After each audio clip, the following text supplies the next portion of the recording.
ಗಂಡಸ್ರಿಗೆ ಮರ್ಯಾದೆನೇ ಇಲ್ವಲ್ಲ, ಅದನ್ನೇ ನಾನು ಹೇಳ್ದಲ್ಲ, ಅವ್ರ ಥರ ಮಾತಾಡ್ಕೊರು ನಮ್ಗೆ ಮರ್ಯಾದೆನೇ ಇರೋಲ್ಲ. ಗಂಡಸ ಅಂತಲ್ಲಿ ಮಿಕ್ಕಿದ್ದಾರೆ ಯಾರಿಲ್ಲ ಅಂತ ಹೇಳಿದ್ದಾರೆ. ಅವ್ನು ಎಣ್ಣಾಟೆತ್ತು ಕೆಟ್ಟದ್ದು ಗೊತ್ತದ ನನಗೆ ಕರೆಕ್ಟಾಗಿ ಕಡತ್ತಾಗಿ ಮಾತಾಡಬೇಕು. ಇಲ್ಲ ಅಂದರೆ ಸುಮ್ಮನೆ ಅವನ ಕೈಲಿ ಏನು ಆಟ ಆಗುತ್ತೆ ಅದನ್ನ ಆಡಬೇಕು. ಇಲ್ಲ ಅಂದರೆ ಎಲ್ಲರ ಜೊತೆ ಹೊಂದ್ಕೊಂಡು ಹೋಗ್ಬೇಕು. ಇಲ್ಲಿ ಹೆಂಗೆ ಹೊಡೆದ್ರು ಅವತ್ತು ಅವರಿಗೆ, ಸರಿನಾ? ಅದನ್ನು ಕಾಮನ್ ತಗೋಬೇಕು. ಅದು ಒಂದು ಎಂಟರ್ಟೈನ್ಮೆಂಟ್ ಏನೋ ಇದಾಗ್ತವೆ, ಅದಕ್ಕೆಲ್ಲ ಒಂದು ಕಂಪ್ಲೇಂಟ್ ಕೊಡೋದು. ಒಬ್ಬರು ಗಂಡಸಿಗೂ ಒಂದು ಇದಕ್ಕೆ ರೆಸ್ಪೆಕ್ಟ್ ಇದೆ. ಯಾರು ಇಷ್ಟ ಸರ್? ನಮಗೆ ಗಿಲ್ಲಿ ನಟ ಇಷ್ಟ. ಯಾಕೆ ಸರ್ ಎಲ್ಲರೂ ಗಿಲ್ಲಿ ಗಿಲ್ಲಿ ಅಂತ ಹೇಳ್ತಾ ಇರ್ತಾರೆ ಗಿಲ್ಲಿ ಮೇಲೆ? ಯಾಕಂದರೆ ಗಿಲ್ಲಿ ಅಂದರೆ ಸ್ವಲ್ಪ ಕಾಮಿಡಿ ಆಟ ಆಡೋದ್ರಲ್ಲಿ ಸ್ವಲ್ಪ ನೋಡೋಕ್ಕೆ ಇಂಟ್ರೆಸ್ಟು ಆಯಿತಾ. ಅದು ಬಿಟ್ಟರೆ ರಕ್ಷಿತಾ ಚಿಕ್ಕ ಮಗು, ಆ ಹುಡುಗಿ ಪರವಾಗಿಲ್ಲ. ಆ ಹುಡುಗಿ ಸ್ವಲ್ಪ ಅವ್ನಿಗೆ ಹೊಡಿಬೇಕಾರೆ ಹೆಲ್ಪ್ ಮಾಡಿ ಬಿಡ್ಸಕ್ಕೆ ಹೋಗಿದ್ದು ಆ ಹುಡುಗಿನೇ. ಯಾರು ಬರೋ ಅಷ್ಟೊಂದು ಜನ ಇದ್ದು ಯಾರೂ ಬರಲಿಲ್ಲ, ಅದು ಬಿಡ್ಸಕ್ಕೆ ಬಂದು ಪಾಪ ಎಲ್ಲ ಹೆಲ್ಪ್ ಮಾಡ್ತಾರೆ. ಅವ್ರಿಬ್ಬರಲ್ಲಿ ನಮಗೆ ಚೆನ್ನಾಗಿ ಆಡ್ತಾರೆ ಅಂತ. ಅಶ್ವಿನಿ ಅವರ ಬಗ್ಗೆ ಏನು ಅನ್ಸುತ್ತೆ? ಅಯ್ಯೋ ಯಪ್ಪ, ಕಲಿದೇ ಇರೋರು ಕಲ್ತ್ಕೊಳ್ತಾರೆ ಹೆಸರು. ಅವ್ರು ನೋಡ್ಬಿಟ್ಟು ಜಗಳ ಕುಸ್ತಿ ಮರ್ಯಾದೆ ನಮ್ಮಂತರ ಕ್ಯಾರೆ ಕೆಮ್ಮಣ್ಣವನ್ನೆಲ್ಲ ಅವ್ರ ಇದ್ರಗಡೆ ನಾವೇನು ಮಾಡೋಕ್ಕೂ ಆಗಲ್ಲ. ಅವರೆಲ್ಲ ಕಿತಾಪತಿ ಅವೆರಡು ಅಷ್ಟೇ. ಒಂದು ಸ್ಟೇಟ್ಮೆಂಟ್ ಕೊಟ್ಟರು ಅವರು, ಗಿಲ್ಲಿಗೆ ಸ್ವಂತನೂ ಇಲ್ಲ ಅಂತ. ಅದನ್ನೇ ನಾನು ಹೇಳಿದ್ನಲ್ಲ, ಗಂಡಸ್ರಿಗೆ ಮರ್ಯಾದೆನೇ ಇಲ್ವಲ್ಲ, ಅದನ್ನೇ ನಾನು ಹೇಳ್ದಲ್ಲ, ಅವ್ರ ಥರ ಮಾತಾಡ್ಕೊರು ನಮ್ಗೆ ಮರ್ಯಾದೆನೇ ಇರೋಲ್ಲ. ಅವನೇನೋ ಉಂಡ್ಕೊಂಡು ಹೊರಿಕೊಂಡು ಅವನು ಇವನು ರಘು ಇದಾರಲ್ಲ, ಅವ್ನ ತೊಡೆ ಮೇಲೆ ಅವನು ಇಬ್ಬರು ಆತಂಬ್ರು ತೊಡೆ ಮೇಲೆ ಮನೆ ಕಳೋದು, ಅವ್ನ ತೊಡೆ ಮೇಲೆ ಮನೆ ಕಳೋದು ಉಳ್ಕೊಳ್ಳೋದು ಮಾಡಿ ಹೆಂಗಾಗಿ ಮಾಡ್ತಾನೆ, ಚೆನ್ನಾಗಿ ಆಟ ಆಡ್ತಾರೆ. ಆ ಥರ ಸೊಂಟ ಇಲ್ಲ ಅದಿಲ್ಲ ಅಂತೆಲ್ಲ ಹೇಳೋಕ್ಕಾಯ್ತದ? ಏನೋ ಅವರು ಹೆಂಗಸ್ರುಗಳು ಬಾಯಿಗಳು ಗಂಡಸ್ರ ಥರ ಕಾಣ್ಬೇಕು ಅಂದ್ರೆ ಹೆಂಗಿರ್ಬೇಕಂತೆ ಅದು ಅವ್ರನ್ನ ಕೇಳ್ಬೇಕು ಪ್ರಶ್ನೆಯ. ಧ್ರುವಂತೂ ಗಂಡಸ ಅಂತಲ್ಲಿ ಮಿಕ್ಕಿದ್ದಾರೆ ಯಾರಿಲ್ಲ ಅಂತ ಹೇಳಿದ್ದಾರೆ. ಅವ್ನು ಎಣ್ಣಾಟೆತ್ತು ಕೆಟ್ಟದ್ದು ಗೊತ್ತದ. ಅವು ಮಂಡ್ಯ ಸೈಡೆ ಆ ಥರ ಎಣ್ಣಾಟೆ ಥರ ಆಡಬಾರ್ದು ಆಟನ. ಆಡಿದ್ರೆ ಯಾರು ನಿನ್ನ ಹತ್ರನೇ ಆಗಲಿ ನನ್ನ ಹತ್ರ ಅಲ್ಲಿ ಕರೆಕ್ಟಾಗಿ ಕಡತ್ತಾಗಿ ಮಾತಾಡಬೇಕು. ಇಲ್ಲ ಅಂದರೆ ಸುಮ್ಮನೆ ಅವನ ಕೈಲಿ ಏನು ಆಟ ಆಗುತ್ತೆ ಅದನ್ನ ಆಡಬೇಕು. ಇಲ್ಲ ಅಂದರೆ ಎಲ್ಲರ ಜೊತೆ ಹೊಂದ್ಕೊಂಡು ಹೋಗ್ಬೇಕು. ಇಲ್ಲಿ ತೊಗೊಂಡಾಗ ಅವ್ರ ಹತ್ರ ಹೇಳೋದು, ಅವ್ರ ಹತ್ರ ತಿಕ್ಸಂದಿ ಮಾತು ಇದು ಮಾಡೋದು ಮಾಡ್ತಾರೆ ಅವ್ರದ್ದು ಅಷ್ಟೇ ಕೆಲಸ. ಕಡತ್ತಾಗಿ ಆಡ್ತಾ ಇರೋರು ಗಿಲ್ಲಿ ನಟ, ರಘು, ರಕ್ಷಿತ್. ಅವ್ಳು ಕಂಡೀಷನ್ ಮಾತಾಡ್ತಾರೆ ಚೆನ್ನಾಗಿ. ಸ್ವಲ್ಪ ಕನ್ನಡ ಚೆನ್ನಾಗಿ ಕಲಿತದೆ. ಅದು ಬಂದು ಅದು ಖುಷಿಗೆ ಪಡಬೇಕು. ನಮ್ಮ ಕನ್ನಡಕ್ಕೆ ಬಂದು ಕನ್ನಡ ಕಲ್ತ್ಕೊಂಡು ನಾನು ಮಾಡ್ತೀನಿ ಅಂತ ಬಂದವರಲ್ಲ, ಅದಕ್ಕೆ ಖುಷಿ ಪಡಬೇಕು. ಇನ್ನೊಂದು, ಈಗ ಹೊರಗಡೆ ಗಿಲ್ಲಿ ಮೇಲೆ ಮಹಿಳಾ ಆಯೋಗದವರು ದೂರು ಕೊಟ್ಟಿದ್ದಾರೆ, ಕಂಪ್ಲೇಂಟ್ ಮಾಡಿದ್ದಾರೆ ಅವ್ರ ಮೇಲೆ, ಮೊನ್ನೆ ಬಟ್ಟೆ ಬಿಸಾಕ್ದ ಅಂತ. ಇಲ್ಲ ಅದು ಕಂಪ್ಲೇಂಟು ಇವಂದೇನು ತಪ್ಪಿಲ್ಲ. ಅವನೇನು ಏನು ಮಾಡಿಲ್ವಲ್ಲ, ಬಕೆಟ್ ನೀರು ಕೊಟ್ಟಿಲ್ಲ ಅಂದ್ಬಿಟ್ಟು ಬಟ್ಟೆ ತೊಗೊಂಡೋಗಿ ಅಲ್ಲಿ ಆಗ್ತಾ ಅಷ್ಟೇ. ಅಷ್ಟಕ್ಕೆ ಯಾರು ಕಂಪ್ಲೇಂಟ್ ಕೊಡೋ ಅವಶ್ಯಕತೆ ಇಲ್ಲ. ಕೊಟ್ಟಾರ ಗೊತ್ತಾಯ್ತು, ಅದು ನೋಡಿದೆ ನಾನು. ಕೊಡೋ ಅವಶ್ಯಕತೆ ಇಲ್ಲ. ಅವ್ರು ಕೊಟ್ಟೋರು ಇವ್ರು ಕಳೋರು ಇಲ್ವಾ, ಮಂಡ್ಯ ಜನಗಳಿಲ್ವಾ, ಅದಕ್ಕೆ ಟ್ರಬಲ್ ಆಗೋಯ್ತದೆ. ಜಾಸ್ತಿನೇ ಆಗ್ಬಿಡ್ತದೆ. ಜಾಸ್ತಿನೇ ಆಗುತ್ತೆ. ಇಲ್ಲ ಅವೆಲ್ಲ ಅವ್ರ ಕೈ ಕೊಟ್ಟೋರಲ್ವ ಕಂಪ್ಲೇಂಟು. ಇವ್ರು ಬಿಡ್ತಾರ, ಇವ್ರು ಸುಮ್ಮನೆ ಇರ್ತಾರ. ನಮ್ಮ ಕಡೆಯವರು ಇವ್ರು ಹೋಗಿ ಕೊಟ್ಟೆ ಕೊಡ್ತಾರೆ. ಅವೆಲ್ಲ ಮ್ಯಾಟ್ರ್ ಎಲ್ಲ ಬಿಡ್ರಿ, ಅದು ಸುಮ್ಮನೆ ಎಣ್ಣೆ ಇದು. ಇನ್ನು ಮತ್ತೆ ಅಶ್ವಿನಿ ಗೌಡ ಅವ್ರು ಹೇಗೆ ಆಡ್ತಾರೆ? ಯಾವಾಗಲೂ ಗಿಲ್ಲಿ ಮೇಲೆ ಜಗಳ. ಅಣ್ಣ ಬರೋಣ ಇಲ್ಲಿ, ಬಾ ಮಾತಾಡೋ. ನೀನು ಸ್ವಲ್ಪ ಅಶ್ವಿನಿ ಗೌಡದು ಬಿಗ್ ಬಾಸ್ ಬಗ್ಗೆ ಮಾತಾಡೋ. ಏನು ಹೇಳಿ ದೋಸ್ತು, ಬಿಗ್ ಬಾಸ್ ಬಗ್ಗೆ ಮಾತಾಡೋ. ಹಿಡ್ಕ ಕೈಲಿ ಭಯ ಬಿಡ್ಬೇಡ. ನಾನು ಇವನೇ ಹಾಕೋಣ ಲೈಟ.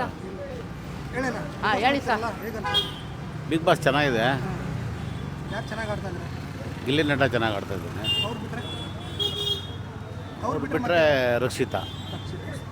ಯಾರು ಚೆನ್ನಾಗಿ ಆಡ್ತಾ ಇಲ್ಲ ಅಂತಂದರೆ ಅಶ್ವಿನಿ. ಸುಮ್ಮನೆ ಅವ್ರ ಮೇಲೆ ಇವ್ರ ಮೇಲೆ ಕಂಪ್ಲೇಂಟ್ ಮಾಡೋದು. ನಾನು ಕನ್ನಡದ ನಿನ್ನೆ ಒಂದು ಜಾನ್ವಿಯವರು ಒಂದು ಸ್ಟೇಟ್ಮೆಂಟ್ ಕೊಟ್ಟಿದ್ದಾರೆ, ಇಲ್ಲಿರೋರು ಯಾರು ಗಂಡಸರೆಲ್ಲ ಅನ್ನೋದು. ಅದು ಸುದೀಪ್ ಸರ್ ಅದಕ್ಕೆ ಅರ್ಥ ಕೊಡ್ತಾರೆ. ಅದಕ್ಕೆ ವೀಕೆಂಡಲ್ಲಿ ಸುದೀಪ್ ಸರ್ ಅವ್ರಿಗೆ ಖಡಕ್ ಅರ್ಥನೇ ಕೊಡ್ತಾರೆ. ಅವ್ರು ಕೊಡ್ತಾನೆ ಬರ್ತಾನೆ ಇದ್ದಾರೆ. ಸುದೀಪ್ ಸರ್ ಮುಂದೆನೇ ಆಯಿತು. ವೀಕೆಂಡಲ್ಲಿ ಕೊಡ್ತಾರೆ ಅವರು. ಅದಕ್ಕೆ ಪೆಂಡಿಂಗ್ ಬಿಟ್ಟಿದ್ದಾರೆ ಅಷ್ಟೇ. ಯಾರು ಗೆಲ್ಲಬೇಕು? ಗಿಲ್ಲಿ ನಟನೆ ಗೆಲ್ಲಬೇಕು, ಬಡವ್ರ ಮಕ್ಳು ಗೆಲ್ಲಬೇಕು. ಯಾರು ಲಾಯಕ್ ಇಲ್ಲ ಬಿಗ್ ಬಾಸಲ್ಲಿ ಇರೋಕ್ಕೆ ಲಾಯಕ್ ಇಲ್ಲ ಇವರು? ಧ್ರುವ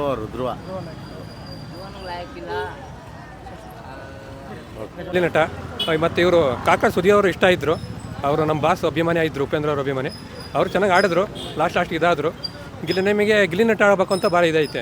ಗಿಲ್ಲಿ ನಟ ಯಾಕೆ ಅಂತಂದರೆ ಅವ್ನು ಸ್ವಂತ ಪ್ರತಿಭೆಯಿಂದ ಬಂದಿರೋದು. ಅವನು ಅವ್ರ ಊರಲ್ಲಿ ಒಂಥರ ರೀಲ್ಸ್ ಮಾಡ್ಕೊಂಡು ಅವನದೇ ಒಂದು ಡಿಫ್ರೆಂಟ್ ಟ್ಯಾಲೆಂಟೆಡು.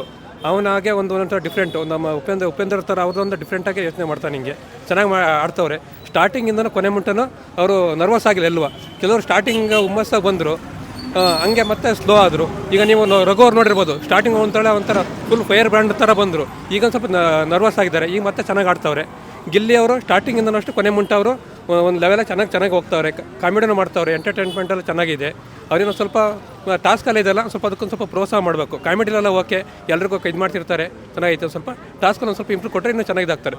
ಫೈನಲ್ ಪಕ್ಕ ಇನ್ನಾಗದವರು ಗಿಲ್ಲಿ ನಟ ಅವರೇ. ಅವರು ಚೆನ್ನಾಗಿ ಆಡ್ತಾವ್ರೆ. ಅವರು ನಾನು ಜಾಸ್ತಿ ನರ್ವಸ್ ಆಗ್ತಿಲ್ಲ. ಅವರು ಕೆಲವ್ರು ಏನಾರು ಹೇಳ್ಬೋದು ಹಿಂಗೆ ಅವ್ರು ಹಂಗೆ ಮಾಡ್ತಾವ್ರೆ ಹಿಂಗೆ ಮಾಡ್ತಾವ್ರೆ ಅಂತೇಳಿ. ಅವರು ಒಂದು ಸ್ವಲ್ಪ ಸ್ಟ್ರಾಂಗ್ ಅಲ್ಲ ಇದ್ದಾರೆ. ಓಕೆ, ಅವರು ಫಿನಾಲ್ ಹೋಗೋಂಥ ಚಾನ್ಸ್ ಐತೆ. ಮತ್ತು ಅವರು ರಕ್ಷಿತ್ ಅಂತ ಇವರು ಇದ್ದಾರಲ್ಲ ಹಿಂಗೆ, ಅವ್ರ ಹೆಸರು ರಕ್ಷಿತ್ ಅಲ್ಲ, ಅವರು ಒಂದು ಉಡುಪಿಯಲ್ಲಿ ಹುಡುಗಿ, ಅವರು ಚೆನ್ನಾಗಿ ಆಡ್ತಾರೆ. ಅವರು ಏನು ನರ್ವಸ್ ಆಗ್ತಿಲ್ಲ, ಹುಡುಗಿನೂ ಸ್ಟ್ರಾಂಗ್ ಇದೆ, ಎಲ್ಲ ಚೆನ್ನಾಗಿ ಆಡ್ತಾರೆ. ಈ ಸರಿ ಏನೋ ಸ್ಟ್ರಾಂಗ್ ಇದೆ, ಟೀಮ್ ಇದೆ, ಚೆನ್ನಾಗಿ ಒಳ್ಳೆ ಇದೆ. ನಮ್ಮ ಸುದೀಪ್ ಸರ್ ಅವ್ರು ಮಾತ್ರ ನಾನು ಈ ಬಾಂಬೆ ಮತ್ತು ಆಂಧ್ರ ಎಲ್ಲ ನೋಡಿರ್ಬೋದು. ಎಲ್ಲರಿಗಿಂತ ನಮ್ಮ ಸುದೀಪ್ ಸರ್ ಆ್ಯಂಕರಿಂಗ್ಗಳು ಸೂಪರ್ ಆಗಿದೆ, ಚೆನ್ನಾಗಿ ನಡೆಸ್ತವ್ರೆ. ಹಿಂಗೆ ಒಳ್ಳೆ ಮನೋರಂಜನೆ. ಕಲರ್ಸ್ ಕನ್ನಡದಲ್ಲಿ ಮಾತ್ರ ಇದು ಬಿಗ್ ಬಾಸ್ ಪ್ರೋಗ್ರಾಮು ಸೂಪರಾಗಿ ಬರ್ತಾಯಿದೆ ಸರ್. ಜಾನ್ವಿ ಅವರು ಚೆನ್ನಾಗಿ ಆಡ್ತವ್ರೆ. ಅವರು ಇನ್ನೂ ಸ್ವಲ್ಪ ಇನ್ನೂ ಇದಾಗಬೇಕು ಅದಕ್ಕೆ. ಸರ್ ನಾವು ಇದರಲ್ಲಿ ಸ್ವಲ್ಪ ಡ್ಯೂಟಿ ಅದನ್ನು ನೋಡಿ ಒಟ್ಟಿಗೆ ನಾನು ಅಬ್ಸರ್ವ್ ಮಾಡಿಲ್ಲ ಹಿಂಗೆ. ಆ ಥರ ಎಲ್ಲ ಅವ್ರು ಮಾತಾಡಬಾರ್ದು ಹಿಂಗೆ. ಗಂಡಸಿಗೂ ಒಂದು ಇದೆ, ಯಾಕೆಂದರೆ ಒಂದು ರೆಸ್ಪೆಕ್ಟ್ ಐತೆ ಹಿಂಗೆ. ಈಗ ನಾನು ಬರ್ತಾ ಒಂದು ಇದು ನೋಡಿದೆ, ಹಿಂಗೆ ಏನೋ ಕಂಪ್ಲೇಂಟ್ ಕೊಟ್ಟಿದ್ದಾರಂತೆ ಗಿಲ್ಲಿ ನಟ ಅವ್ರ ಬಗ್ಗೆ. ಬರೀ ಹೆಣ್ಮಕ್ಳು ಅವ್ರು ಯಾರೋ ಇನ್ನೊಬ್ರು ಯಾರೋ ರಿಷನ್ ಯಾರೋ ಅಲ್ಲ ಗಿಲ್ಲಿ, ಅವ್ರು ಅವತ್ತು ಹೆಂಗೆ ಹೊಡೆದ್ರು ಅವತ್ತು ಅವರಿಗೆ, ಸರಿನಾ? ಅದನ್ನು ಕಾಮನ್ ತಗೋಬೇಕು. ಅದು ಒಂದು ಎಂಟರ್ಟೈನ್ಮೆಂಟು ಏನೋ ಇದಾಗ್ತವೆ, ಅದಕ್ಕೆಲ್ಲ ಒಂದು ಕಂಪ್ಲೇಂಟ್ ಕೊಡೋದು.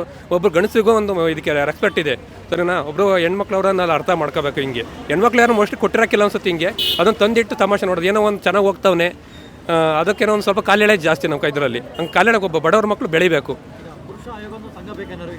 ಹಾಂ, ಹೌದು, ಅದನ್ನ ಅರ್ಥ ಮಾಡಬೇಕು. ಅಲ್ಲ, ಅವ್ರು ಸುಮ್ಮನೆ ಇದ್ರು, ನಮ್ಮ ಜೆಂಟ್ಸಲ್ಲೇ ತಂದಿಕರ ಜಾಸ್ತಿ ಇದ್ದಾರೆ ಹಿಂಗೆ, ಸರಿನಾ?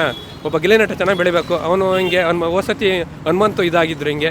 ಈ ಗಿಲ್ಲಿ ನಟ ಅವರು ಚೆನ್ನಾಗಿ ಇದು ಮಾಡ್ತಾರೆ, ಅವ್ರು ಇನ್ನಾಗಬೇಕು ಅಂತ ನಮಗೆ ಆಸೆ ಇದೆ.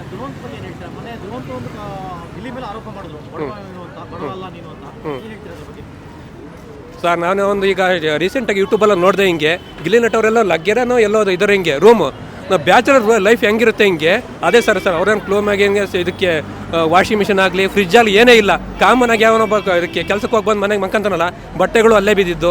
ಯಾರೋ ಯೂಟ್ಯೂಬ್ ಚಾನಲ್ ಹೋಗಿದ್ರು ಒಂದು ವರ್ಷದ ಹಿಂದೆ, ಸೇಮ್ ಒಂಥರ ಹಿಂಗೆ ನಾರ್ಮಲ್ ಏನೂ ಇಕ್ಕಿಲ್ಲ ಅವ್ರು. ಹಿಂಗೆ ಯಾಕ್ರಿ ನೀವು ಎಷ್ಟೊಂದು ಎಲ್ಲ ಇದು ಮಾಡ್ತೀರಾ ಹಿಂಗಿದ್ರೆ ಅಂತಂದರೆ ನಮ್ಮ ಇರೋಕ್ಕೆ ಏನಕ್ಕೆ ಅಂತೇಳಿ ಬೇರೆಲ್ಲ ಹೇಳ್ತಾರೆ. ಹಿಂಗೆ ಅವ್ನು ಅಷ್ಟು ಫೇಮಸ್ ಆಗ್ತಾನೆ ಅಂತೇಳಿ ಅವ್ರ ಕಷ್ಟ ಅವರಿಗೆ ಗೊತ್ತಿರೋ ಸರ್. ಹಿಂಗೆ ಹಾಂ, ಟಾಪ್ 5 ನಮ್ಮ ಇದರಲ್ಲೆಲ್ಲ ರಕ್ಷಿತ್ ಅವರೆಲ್ಲ ಬರ್ಬೋದು ಅಂತ ಇದಿದೆ ಸರ್. ಹಿಂಗೆ ಓಕೆ.